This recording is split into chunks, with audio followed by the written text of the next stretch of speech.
ಈಗಾಗಲೇ ನಟ ದರ್ಶನ್ಗೆ ರೆಗ್ಯುಲರ್ ಬೇಲ್ ಸಿಕ್ಕಿರುವಂಥ ವಿಚಾರ ಎಲ್ರಿಗೂ ಗೊತ್ತಿದೆ. ಹಾಗೆಯೇ ಪವಿತ್ರ ಗೌಡಗೂ ಬೇಲ್ ಸಿಕ್ಕಿದೆ. ಇದ್ರ ಬಗ್ಗೆ ಮಾತಾಡೋದಕ್ಕೆ ನಮ್ಮ ಜೊತೆ ಬಿಗ್ ಬಾಸ್ ಖ್ಯಾತಿಯ ಲಾಯರ್ ಜಗದೀಶ್ ಅವರಿದ್ದಾರೆ. ಬನ್ನಿ ಅವ್ರನ್ನ ಮಾತಾಡ್ಸ್ತಾ ಹೋಗೋಣ. ಸರ್, ಈಗಾಗಲೇ ನಟ ದರ್ಶನ್ ಅವರಿಗೆ ಬೇಲ್ ಸಿಕ್ಕಿದೆ. ಮುಂದೆ ಯಾವ ರೀತಿ ಪ್ರೊಸೀಜರ್ ಇರುತ್ತೆ, ಯಾವ ರೀತಿ ಅವ್ರು ರೂಲ್ಸ್ ಫಾಲೋ ಮಾಡಬೇಕಾಗತ್ತೆ ಅಂತ? ನಮ್ಮ ಬೇಲ್ಗೆ ಕಂಡೀಷನ್ಸ್ ಹಾಕಿರ್ತಾರೆ, ಕೋಡ್ ಕೊಡ್ಬೇಕು. ಆ್ಯಕ್ಚುಲಿ ಇದು ಬೇಲ್ ಕೊಡ್ದಿರೋಂಥ ಕೇಸು. ಪಾಪ ಅವ್ರ ಲಾಯರ್ ಏನೋ ಪಾಪ ಮೈಗೆ ಹುಷಾರಿಲ್ಲ, ಸರ್ಜರಿ ಅಂತಲೇ ಹೇಳಿ ಮಾಡಿಸಿದ್ದಾರೆ. ಸೊ ನಮ್ಗೆ ಅದಕ್ಕೂ ಇವನ್ ಸರ್ಜರಿ ಬಗ್ಗೆ ಒಂದು ದೊಡ್ಡ ಕ್ವಶನ್ ಮಾರ್ಕ್ ಇದೆ. ನಿಜವಾಗ್ಲೂ ಸರ್ಜರಿ ಆಗಿದೆಯಾ ಅಥವಾ ಏನಾದರೂ even that is also A question. ನಮಗೆ ಕರೆಕ್ಟಾಗಿ ಗೊತ್ತಿಲ್ಲ. ಹಾಗಾಗಿ ಪಾಸಿಬಲಿ ಅದರಿಂದ ಕಂಡೀಷನ್ಸ್ ಮೇಲೆ ಕೊಟ್ಟಿದ್ದಾರೆ. ಈ can't interact with public, interact ಜೊತೆ ಪಬ್ಲಿಕ್ ಮಾಡೋಂಗಿಲ್ಲ. ಆಮೇಲೆ ಐ ಥಿಂಕ್ ಸಾಕ್ಷಿ ನಾಶ ಮಾಡೋಂಗಿಲ್ಲ. ಮತ್ತು ಕೇಸ್ಗೆ ಯಾವುದೇ ಸಂಬಂಧಪಟ್ಟಂಗೆ ಯಾವುದೂ ಒತ್ತಡ ತರೋಂಗಿಲ್ಲ. ಆಲ್ರೆಡಿ ಅವ್ರ ಗನ್ಮೆನ್ ಮೇಲೂ ಆರೋಪಗಳಿದೆ ಈ ಥರ ಮಾಡಿದ್ದಾರೆ ಅಂತ. So all together has to follow the rules madam. ಈ ನೆಲದ ಕಾನೂನನ್ನು ದರ್ಶನ್ ಫಾಲೋ ಮಾಡಬೇಕಾಗತ್ತೆ. That's what. ಓಕೆ, ಒಂದು ಕಡೆ ಡಾಕ್ಟರ್ ಆಪರೇಷನ್ ಮಾಡಬೇಕು ಅಂತ ಹೇಳ್ತಾ ಇದ್ದಾರೆ, ಇನ್ನೊಂದು ಕಡೆ ದರ್ಶನ್ ಅವ್ರಿಗೆ ಅದಕ್ಕೆ ನಿರಾಕರಿಸ್ತಾ ಇದ್ದಾರೆ. ಇದ್ರ ಬಗ್ಗೆ ಹೇಳೋದಾದ್ರೆ ಮುಂದೆ ಅವ್ರಿಗೆ ಮುಳು ಆಗುತ್ತಾ ಇದು ಅಂತ? ಮೇಡಮ್, ಇದು ಎಂಟೈರ್ ಸರ್ಜರಿನೇ ಒಂದು ದೊಡ್ಡ ಗೇಮ್ ಥರ ಕಾಣಿಸ್ತಾ ಇದೆ. ಎಲ್ಲೋ ಒಂದು ಕಡೆ ಬೇಲ್ ತೊಗೊಳಕ್ಕೇನಾದರೂ ನಮ್ಮ ಕೋರ್ಟನ್ನು ದಿಕ್ತಪ್ಪಿಸ್ತಾ ಇದ್ದಾರೆ ಇವರು. ಆ ಥರ ಮಾಡಿದ್ರೆ ನಿಜವಾಗ್ಲೂ ಅದಕ್ಕೆ ತುಂಬ ದೊಡ್ಡ ಬೆಲೆಯನ್ನು ದರ್ಶನ್ ತೆತ್ತಬೇಕಾಗತ್ತೆ. ಗೊತ್ತಿಲ್ಲ ಅವ್ರಿಗೆ ನಿಜವಾಗ್ಲೂ ಸರ್ಜರಿ ಅವಶ್ಯಕತೆ ಇದ್ದು ಪ್ರಾಮಾಣಿಕವಾಗಿದ್ದಾಗ ಖಂಡಿತವಾಗಿ ಮಾಡಿಸ್ಕೊಳ್ಳಿ, ಆರೋಗ್ಯವಾಗಿರಲಿ. ನಾವೇನು ಅವ್ರ ವಿರುದ್ಧವಾಗಿಲ್ಲ. ಬಟ್ ಬೇಲ್ಗೋಸ್ಕರ ಏನಾದರೂ ಈ ಥರ ಏನಾದರೂ ಚಮಕಾಯಿಸೋದು, ಕೋರ್ಟ್ಗಳನ್ನ ಯಾಕಂದರೆ ಹೊರಗಡೆ ಚಮಕಾಯಿಸೋ ಅಭ್ಯಾಸ ಇದೆ. ಕೋರ್ಟ್ಗೆನ ಚಮಕಾಯಿಸಿದ್ರೆ ಐ ಥಿಂಕ್ ಈ ವಿಲ್ ಪೇ ಅದಕ್ಕೆ ತಕ್ಕಾದ ಬೆಲೆ ತೆತ್ತಾರೆ ಮೇಡಮ್. ನಿಮ್ಮ ಲಾಯರ್ ವೃತ್ತಿಯಲ್ಲಿ ಈ ಥರದ ಒಂದು ಕೇಸನ್ನು ನೀವು ಹ್ಯಾಂಡಲ್ ಮಾಡಿದ್ದೀರಾ ಅಂತ? ಈ ಥರ ಅಂತಲ್ಲ ಮೇಡಮ್, ಇದಕ್ಕಿಂತ ವರ್ಸ್ ಕೇಸ್ಗಳನ್ನ ಹ್ಯಾಂಡಲ್ ಮಾಡಿದ್ದೀವಿ. ಒಂದೊಂದು ಕೇಸು ಯೂನಿಕ್ ಇರ್ತದೆ ಮೇಡಮ್. ಈ ದರ್ಶನ್ ಕೇಸನ್ನು ನಾವು ಮಾಡಿರೋ ಕೇಸ್ಗೆ ನಾವು ಕಂಪೇರ್ ಮಾಡೋಕ್ಕಾಗೋದಿಲ್ಲ. It's A totally unique case. ಒಂದು ಕೊಲೆಯನ್ನು ಯಾವ ರೀತಿ ಬಚ್ಚಿಡ್ಬೋದು, ಮ್ಯಾನಿಪುಲೇಟ್ ಮಾಡ್ಬೋದು ಒಂದು ನಾವು ಕೊಲೆಯನ್ನು. ಆಮೇಲೆ ಯಾವ ರೀತಿ ಚಿತ್ರಹಿಂಸೆ ಕೊಟ್ಟು ಸಾಯಿಸ್ಬೋದು. ಆಮೇಲೆ ಒಬ್ಬ ವ್ಯಕ್ತಿಯನ್ನು ಮರ್ಡರ್ ಮಾಡಲಿಕ್ಕೆ ಇಷ್ಟು ಜನ ಯಾವ ರೀತಿ ಸೇರಿಸ್ಬೋದು. ಒಂದು ಪವರು, ಒಂದು ಪೊಲಿಟಿಕ್ಸು, ಒಂದು ಐ ಥಿಂಕ್ ಗ್ಲಾಮರ್ ವರ್ಡನ್ನು ಒಂದು ಮರ್ಡ್ರಿಗೆ ಯಾವ ರೀತಿ ಯೂಸ್ ಮಾಡಿದ್ದಾರೆ. ಆಮೇಲೆ ಮರ್ಡ್ರಲ್ಲಿ ಇನ್ವಾಲ್ವ್ಮೆಂಟ್ ಆದಂಥ ವ್ಯಕ್ತಿ ಬೆಳಗ್ಗೆ ಹೋಗಿ ಜಿಮ್ ಮಾಡ್ತಾರೆ, ಅಲ್ಲಿಂದ ಎತ್ತಾಕೊಂಡ್ಬರ್ತಾರೆ ಪೊಲೀಸ್. ಅಂದರೆ ಟೋಟ್ಲಿ ಯೂನಿಕ್ ಕೇಸ್ ಮೇಡಮ್. ನಾವು ನೋಡಿಲ್ಲ ಯಾವತ್ತೂ. Even this is A unique case ma'am. Okay, ನೀವು ದರ್ಶನ್ ಅವರ ಅಭಿಮಾನಿಗಳಿಗೆ ಗೂಂಡಾಗಳು ಅಂತ ಹೇಳ್ತೀರಿ. ನಿಮ್ಮ ಪ್ರಕಾರ ಅವ್ರು ಯಾಕೆ ಗೂಂಡಾಗಳು ಅಂತ? ಮೇಡಮ್, ಎಲ್ಲ ದರ್ಶನ್ ಅಭಿಮಾನಿಗಳು ಗೂಂಡಾ ಅಂತ ಹೇಳಲ್ಲ. ಕೆಲವರು ಇದ್ದಾರೆ, ಗೂಂಡಾಗಳಿದ್ದಾರೆ, ಡ್ರಗ್ ಪೆಡ್ಲರ್ಗಳಿದ್ದಾರೆ ದರ್ಶನ್ ಅಭಿಮಾನಿಗಳು. ನಮಗೇನು ಹೇಳೋಕ್ಕೇನು ಸಮಸ್ಯೆ ಏನಿಲ್ಲ. ಬೇರೆ ಬೇರೆ ರೀತಿ ಅಕ್ರಮ ಚಟುವಟಿಕೆ ಮಾಡೋಂಥರ ಒಂದು ಗ್ಯಾಂಗಲ್ಲಿ ಇದ್ದಾರೆ. ಅದರಲ್ಲಿ ಏನಿಲ್ಲ. ಎಲ್ಲರೂ ಅಕ್ರಮ ಅಂತ ಹೇಳ್ತಾ ಇಲ್ಲ. ಯಾರು ಆಲ್ಸೋ ಗುಡ್ ಫ್ಯಾನ್ಸ್ ಇದ್ದಾರೆ, ಇಲ್ಲ ಅಂತ ಹೇಳ್ತಾ ಇಲ್ಲ. ಒಂದು ಫ್ಯಾನ್ ಬೇಸ್ ಇದೆ, ಅವ್ರಿಗೆ ಇರಬೇಕು, ತಪ್ಪೇನಿಲ್ಲ. ಬಟ್ ಆದರೆ ಆ ಫ್ಯಾನ್ ಬೇಸನ್ನು ಅಕ್ರಮ ಚಟುವಟಿಕೆಗಳಿಗೆ ದರ್ಶನ್ ಅಥವಾ ಅವ್ರ ಗ್ಯಾಂಗ್ ಬಳಸ್ತಾ ಇದ್ರೆ ತಪ್ಪು ಮೇಡಮ್. ಓಕೆ, ಈ ಹಿಂದೆ ನೀವು ದರ್ಶನ್ ಅವರಿಗೆ ನಾನು ಫಿಲ್ಮ್ ಮಾಡ್ತೀನಿ, ಅವ್ರ ಜೊತೆ ಆ್ಯಕ್ಟ್ ಮಾಡ್ತೀನಿ ಅಂತ ಹೇಳಿದ್ರಿ. ಇವಾಗ ಯಾಕೆ ಆ ಮೈಂಡ್ ಸೆಟ್ ಇದು ಆಚೆ ಬಂದ್ರಿ ಅಂತ? ಮೇಡಮ್, ನಾನು ಆ್ಯಕ್ಟ್ ಮಾಡ್ತೀನಿ ಅಂತ ಎಲ್ಲೂ ಹೇಳಿಲ್ಲ. ಹೊರಗಡೆ ಕರ್ಕೊಂಬರೋಣ, ವಿಜಯಲಕ್ಷ್ಮಿ ಜೊತೆ ಇರಲಿ ಅಂತ ನಾವೆಲ್ಲ ಆಸೆ ಬಿದ್ದಿದ್ದು ನಿಜ, ಇಲ್ಲ ಅಂತ ಹೇಳ್ತಾ ಇಲ್ಲ. ಬಟ್ ಆ ವ್ಯಕ್ತಿ ಬದಲಾವಣೆ ಆಗಿ ರೆಡಿ ಇಲ್ಲ ಅಂದಮೇಲೆ ಜೈಲಲ್ಲಿ ಇರೋದೇ ಬೆಸ್ಟು ಅಂತ ನಾವು ಅಂದ್ಕೊಂಡ್ವಿ. There is nothing wrong. So ಈಗ 2011ರಲ್ಲಿ ವಿಜಯಲಕ್ಷ್ಮಿ ಮೇಲೆ ಈ ಅಟ್ರಾಸಿಟಿ ಮಾಡಿ ಈತ ಸಿಗರೇಟ್ ಎಲ್ಲ ಸೇದಿ ಸುಟ್ಟಿದ್ದೆಲ್ಲ ನಾವು ನೋಡಿದ್ದೀವಿ ನಾವು. ಏನೋ ಬದಲಾವಣೆ ಆಗ್ತಾನೆ. 2011ರಲ್ಲಿ ಏನೋ ಬದಲಾವಣೆ ಆದ, ಜೈಲಿಂದ ರಿಲೀಸ್ ಆದಮೇಲೆ ಬಸ್ ತಗೊಂಡು ಊರೂರು ಸುತ್ತದ. We thought is a reform man ಅಂತ. ಬಟ್ 2011ರಿಂದ 2024ಕ್ಕೆ ಒಂದು ಮರ್ಡರ್ ಕೇಸಲ್ಲಿ ಫಿಕ್ಸ್ ಆಗ್ತಾನೆ ಅಂತ ಯಾರು ಎಕ್ಸ್ಪೆಕ್ಟ್ ಮಾಡಿದ್ರು? ಅಂದರೆ is not changed.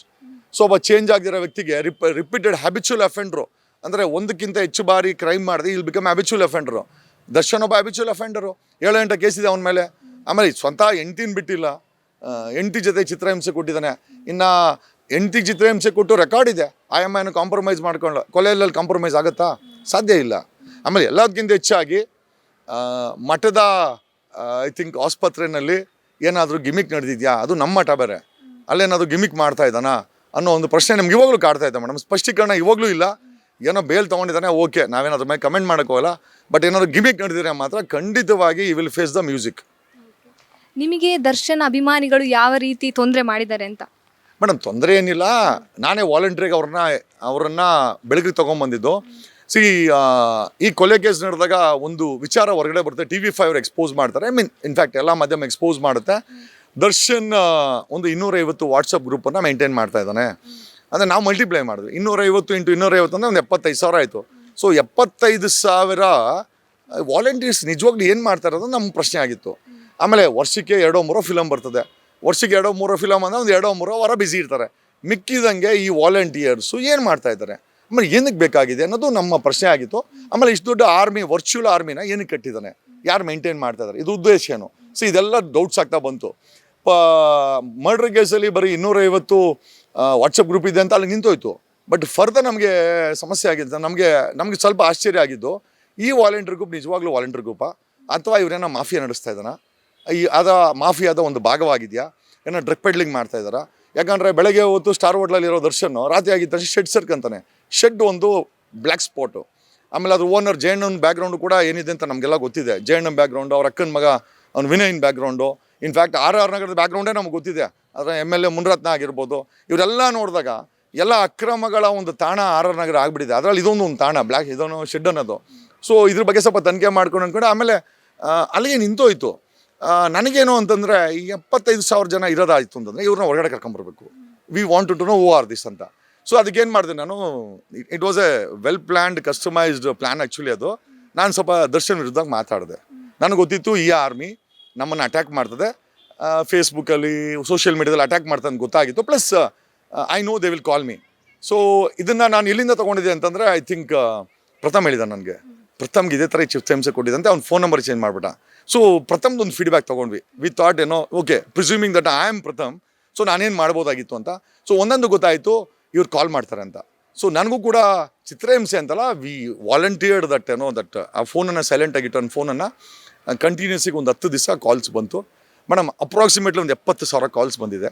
We have every number of ಈ ದರ್ಶನ್ದು ಏನು ಮಾಫಿಯಾ ಅಂತ ವರ್ಚುವಲ್ ವರ್ಲ್ಡಲ್ಲಿ ಇತ್ತಲ್ಲ, ಮೋಸ್ಟ್ಲಿ ಪೊಲೀಸವ್ರ ಬಳಿ ಅವ್ರ ನಂಬರ್ಸ್ ಇಲ್ಲ, ನಮ್ಮ ಹತ್ರ ಅವ್ರ ನಂಬರ್ ಸಮೇತ ಐತೆ. ವಿ ವಾಂಟೆಡ್, ನನಗೆ ಪ್ರತಿಯೊಬ್ಬರು ಕಾಲ್ ಮಾಡಿದ್ದಾರೆ, ಮಿಸ್ ಕಾಲ್ ಕೊಟ್ಟಿದ್ದಾರೆ ಅಥವಾ ಕಾಲ್ ಮಾಡಿದ್ದಾರೆ. CDR ಅಲ್ಲಿ ರೆಕಾರ್ಡ್ ಅಂತೂ ಆಗಿದೆ. So we wanted to bring them on record ಯಾರು ಈ ಮಾಫಿಯಾ ಅಂತ. ಒಂದು ಮಟ್ಟದಲ್ಲಿ ಹೇಳಬೇಕು ಅಂದರೆ ಒಂದು ದೊಡ್ಡ ಮಾಫಿಯಾನೇ ಇದೆ ಮೇಡಮ್. ಒಳ್ಳೆಯವರು ಇದ್ದಾರೆ, ಇಲ್ಲ ಅಂತ ಹೇಳ್ತಾಯಿಲ್ಲ, ಒಂದು ಮಾಫಿಯಾ ನಡೀತಾ ಇದೆ ಅಂತ ಇವತ್ತು ಕೂಡ ನಮ್ಗೊಂದು ಡೌಟ್ ಇದೆ ಮೇಡಮ್. ನೀವು ಕೂಡ ದರ್ಶನ್ ಅವ್ರ ಮೇಲೆ ಕಂಪ್ಲೇಂಟ್ ಕೊಟ್ಟಿದ್ದೀರಿ. ಇದು ಯಾವ ಸ್ಟೇಜಲ್ಲಿದೆ? ನೀವು ಕೊಟ್ಟಿರೋ ಕಂಪ್ಲೇಂಟ್ ಯಾವ ಸ್ಟೇಜಲ್ಲಿದೆ? ಹಾಗೇನೆ ಮುಂದೆ ಅದು ದರ್ಶನ್ ಅವರಿಗೆ ಎಫೆಕ್ಟ್ ಆಗುತ್ತಾ ಅಂತ? ಮೇಡಮ್, ದರ್ಶನ್ ಬಗ್ಗೆ ನಮ್ಗೇನು ಕೋಪ ಇಲ್ಲ. ಏನೋ ಹಾಲು ಮಾರ್ತಾ ಇದ್ದವನು, ಒಬ್ಬ ವಿಲ್ಲನ್ ಪಾತ್ರ ಮಾಡ್ತಾ ಇದ್ದಂಥ ಮಗ ಇವತ್ತು ಈ ಮಟ್ಟಿಗೆ ಬೆಳೆದಿದ್ದಾನೆ ಅಂತ ನಮಗೆಲ್ಲರೂ ಖುಷಿ. ಅದು ಒಬ್ಬ ಆಂಧ್ರದಿಂದ ಬಂದು, ಒಬ್ಬ ಆಂಧ್ರವಾಲ, ಒಬ್ಬ ಆಂಧ್ರ ಮೂಲದವನು, ಒಬ್ಬ ತೆಲುಗುವನು ಇಲ್ಲಿ ಬಂದು ನಾಯ್ಡು ಜನಾಂಗದ ಒಬ್ಬ ವ್ಯಕ್ತಿಗೆ ಕನ್ನಡ ಇಂಡಸ್ಟ್ರಿನಲ್ಲಿ ಒಂದು ದೊಡ್ಡ ಮಟ್ಟದಲ್ಲಿ ಕೀರ್ತಿ ಕೊಟ್ಟಿದೆ, ಒಬ್ಬ ಫಾಲೋವರ್ಸ್ ಕೊಟ್ಟಿದೆ, ಒಳ್ಳೆ ಹಿಟ್ ಫಿಲಮ್ಗಳನ್ನು ಕೊಟ್ಟಿದ್ದಾರೆ, ಮತ್ತು ಒಂದು ಐಡೆಂಟಿಟಿ ಕ್ರಿಯೇಟ್ ಆಗಿದೆ. ನಮಗೆಲ್ಲ ಸಂತೋಷ ವಿಚಾರ. ಬಟ್ ಇದನ್ನು ತಪ್ಪಾಗಿ ಉಪಯೋಗಿಸ್ಕೊಂಡಾಗ ಕನ್ನಡಿಗರಾಗಿ ನಾವು ಧ್ವನಿ ಮಾಡಲೇಬೇಕಾಗತ್ತೆ. ನಾವೇನು ಉಮಾಪತಿ ಹತ್ರ ನಾವೇನು ಭಯ ಏನು ಬೀಳಲ್ಲ, ಗನ್ಗಿನ್ ಇಡ್ತಾನೆ ಅಂತ. ಗನ್ ಇಟ್ಟಿರ್ಬೇಕಾದ್ರೆ ನಾವೇ ಅವ್ನಿಗೆ ಇಡ್ತೀವಿ, ಏನು ಸಮಸ್ಯೆ ಏನಿಲ್ಲ. ಯಾಕಂದ್ರೆ ನಾವು ಅದೇ ರೂಟಲ್ಲಿ ಇರೋರು.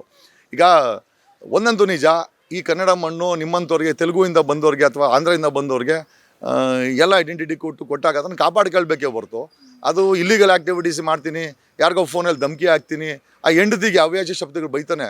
ನಿಜವಾಗ್ಲೂ ನಾನು ವಿಜಯಲಕ್ಷ್ಮಿ ತಮ್ಮ ಏನೋ ಆಗಿದ್ರೆ ಕುತ್ತಿಗೆ ಮೇಲೆ ಕಾಲಿಗೆ ಬಿಡ್ತಾಯಿದ್ದೆ ಅವನಿಗೆ. ಬಟ್ ಯಾರು ಇಕ್ಕೋರಿಲ್ಲ. ಅದನ್ನೇ ಹೇಳೋಕ್ಕೆ ಇಷ್ಟಪಡ್ತೀವಿ. Do not think there is nobody in Karnataka, we are there to watch you ಅಂತ ಹೇಳೋಕ್ಕೆ. ಅವ್ನಿಗೊಬ್ಬನಿಗೆ ಅಲ್ಲ ಮೇಡಮ್, ಆ ಥರ ದುಷ್ಟ ಕೆಲಸ ಯಾವನೇ ಮಾಡಲಿ, ಅದು MLA ಮಾಡಲಿ, CM ಮಾಡಲಿ, IAS ಮಾಡಲಿ, IPS ಮಾಡಲಿ, ವಿ ಆರ್ ವಾಚಿಂಗ್. ನಾವು ಕೂಡ ಒಬ್ಬ ಕನ್ನಡಿಗರಾಗಿ ಒಬ್ಬ ವಾಲಂಟಿಯರ್ಸ್. ನಾವು ಕೂಡ ಕನ್ನಡ ನಮ್ಮ ಮಣ್ಣನ್ನು ಇಷ್ಟಪಡ್ತೇವೆ. ನಾವು ನವಂಬರ್ 1 ದಿವಸಕ್ಕೆ ಫ್ಲ್ಯಾಗ್ ಹಾರಿಸ್ಬಿಟ್ಟು ಆಟೋಗಳ ಮೇಲೆ ಕಟ್ಟಿ ಓಡಾಡಿಸಿ ಬರೀ ಅದನ್ನು ಸಂಭ್ರಮಿಸೋರಲ್ಲ. ಕನ್ನಡತನವನ್ನು ನಾವು 365 ದಿವಸ ಕೂಡ ಆಚರಣೆ ಮಾಡ್ತೀವಿ. ಹೇಗೆ ಅಂತಂದರೆ ಕನ್ನಡವನ್ನು ಪ್ರೀತಿಸಬೇಕು, ಕನ್ನಡವನ್ನು ಬಳಸಬೇಕು, ಕನ್ನಡಿಗರಾಗಿ ಇರಬೇಕು, ಕನ್ನಡದಲ್ಲಿ ಬಂದಾಗ ಮರ್ಯಾದೆ ಕೊಡಬೇಕು, ಮಾಫಿಯಾ ನಡೆಸಬಾರ್ದು.